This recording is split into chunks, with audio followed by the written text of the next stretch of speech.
how to view or restore document version history. So if you want to view or restore the document version history, then what you need to do is first you need to open up your Word application. Once you open up your Word, now you just need to simply go with the bottom left, which has that options.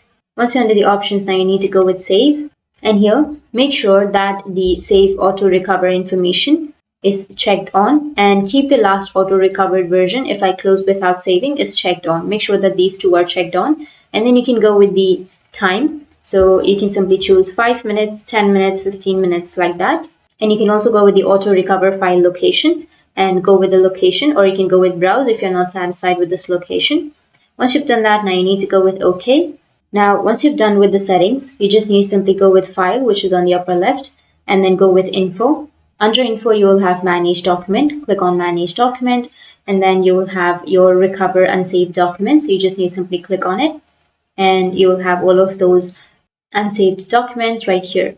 You can see demo, unsaved, documents, unsaved. So you'll have all of the unsaved documents right here. So that's how you can view or restore document version history. And if you have any questions, feel free to comment below. Thanks for watching.